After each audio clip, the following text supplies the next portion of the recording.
Good morning, and welcome to Redeemer Lutheran Church. I'm Pastor Gary Lodehold. I'm about to say something pretty heretical. I typically want both Clemson and Carolina to do well on the football field. It gets worse.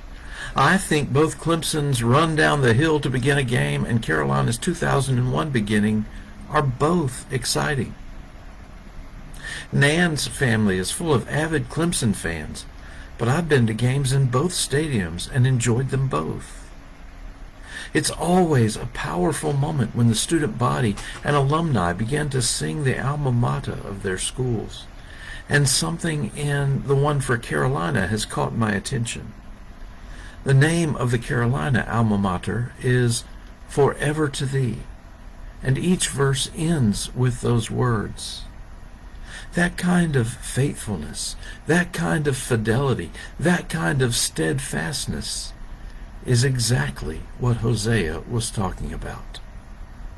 This week and next week we're looking at the minor prophets in our Old Testament who have powerful messages but who present them in shorter form than other longer prophets. And today we begin by talking about Hosea. Of all 12 of the minor prophets, perhaps Hosea is the easiest for us to relate to. The foundation for Hosea's message is a story, and more than that, a story we can understand. God called Hosea to marry a woman named Gomer. Oh, if only it were that simple. You see, Gomer was a prostitute in a brothel. Verse 2 in chapter 1 of Hosea is very clear. Go take for yourself a wife of whoredom, and have children of whoredom, for the land commits whoredom by forsaking the Lord. And right there we have it. And we also have one of the main points of Hosea.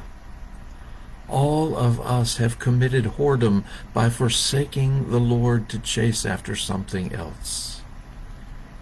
And God led Hosea to use his very life experience as a lesson to point that out to all of us too. Hosea married Gomer, and she had 3 children, all of whom got strange names that implied that Hosea was not their father. After that, Gomer decides to return to the brothel and resume her wanton ways.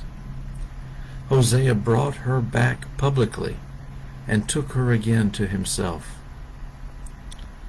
And through this symbolic action, Hosea preached a powerful message. Just like Gomer was not faithful to the covenant relationship with Hosea and went chasing off after other lovers, so the nation and us abandoned the covenant relationship we have with God to chase after others too. We aren't faithful. We have no fidelity. We lack steadfastness. After all that God has done for us, we run off anyway. And God has a right to be mad. And there are times in Hosea where God's anger and hurt at our rejection is expressed. Yet even so, the love of God wins out, and God brings us home again. In Hosea's day, what Gomer did could have been punished severely or even resulted in the death penalty for her and for her children. But Hosea didn't do that for her, and neither does God do that for us. God was and is quite unwilling to give up the covenant relationship between us.